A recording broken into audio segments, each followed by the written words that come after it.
Les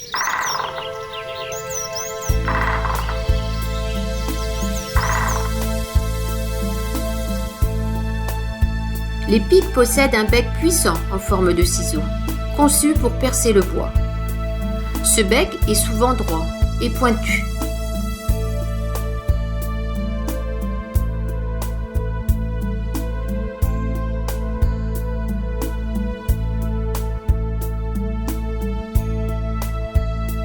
Le pic-mare a une grande calotte rouge sur la tête et un petit bec.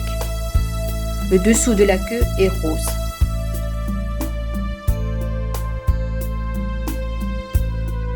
Le pic-et-pêche a la nuque barrée de rouge chez le mâle et son bec est plus long.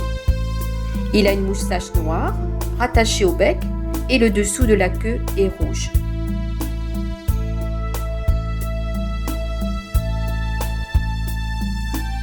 À la différence des autres pics, souvent plus arboricoles, dans la recherche de nourriture, le pic-vert se nourrit surtout au sol et notamment dans les fourmilières.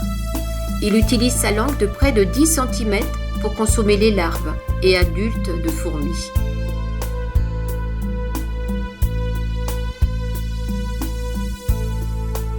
Les pics se nourrissent principalement d'insectes et de leurs larves.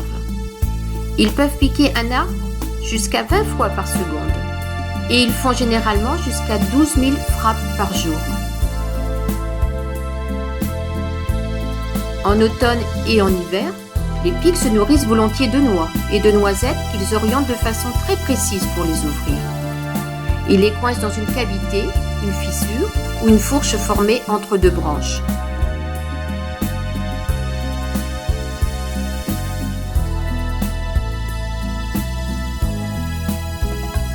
Les noix et les noisettes sont très riches en matière grasse, mais leur coque est quasiment impossible à briser pour la plupart des oiseaux forestiers, sauf bien sûr pour le pic-et-pêche.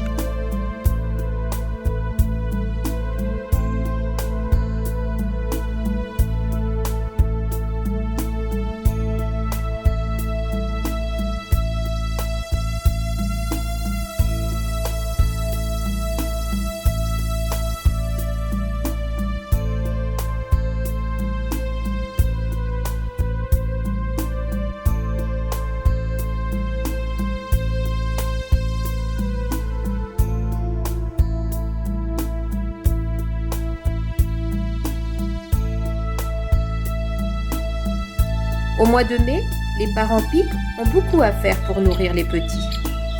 Ils passent beaucoup de temps à réduire en bouillie des graines, des insectes, des fruits.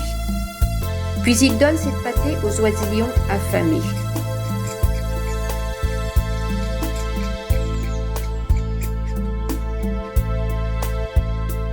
Les pics-et-pêche et les pics-mares fréquentent aisément les mangeoires d'hiver. Ils cohabitent alors avec les autres visiteurs.